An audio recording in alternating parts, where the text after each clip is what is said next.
and half-year lows and surged back up near the $70 range. Yet its recovery rally was abruptly halted as the technical-driven momentum dissipated. In this report, we aim to shed light on the catalysts driving WTI's price and assets future outlook.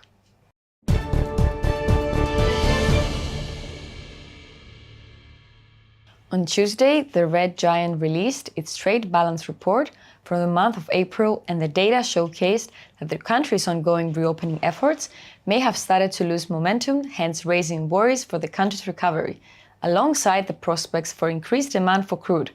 More specifically, China's imports contracted sharply by almost 80% in April, signaling that domestic demand is weakening, as crude imports waned by 16%, reaching their lowest level since the start for this year. For comparison purposes, March crude imports stood at 22.5%. When it comes to exports, the nation beat expectation, reaching the 8.5% level, yet the rate is almost half of last month's output, signaling that the economic recovery phase may not be going according to plan for the world's largest oil importer. Given the results, energy traders may have started to downgrade their optimistic outlooks, which had anticipated that China would be the prime driver for high energy prices, particularly for the second half of the year, and rather indulge in some sort of short-term speculative behavior.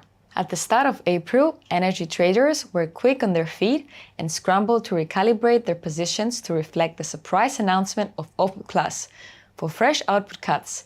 The oil cartel, in a sense, caught everyone off guard once again as it broadcasted to the world its unyielding commitment and intervening and rebalancing the market whenever a so-called deviation occurs.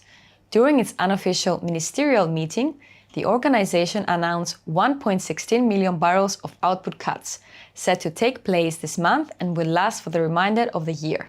The voluntary cuts by OPEC+ attracted criticism from Western nations, more specifically the US, whose envoys outright branded the decision as ill-advised, expressing forthright their disagreement with the decision. Even though the US and Saudi Arabia share a strategic trade alliance, the US does not have an implicit say into how the kingdom conducts its business.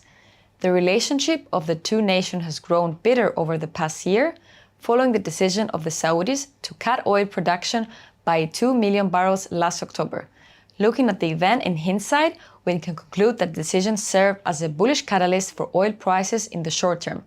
Yet the momentum slowly dissipated and the market quickly diverted its attention towards fears of a recession, as the Federal Reserve keeps on tightening squash inflation and inadvertently suppresses the prospects for increased demand of crude.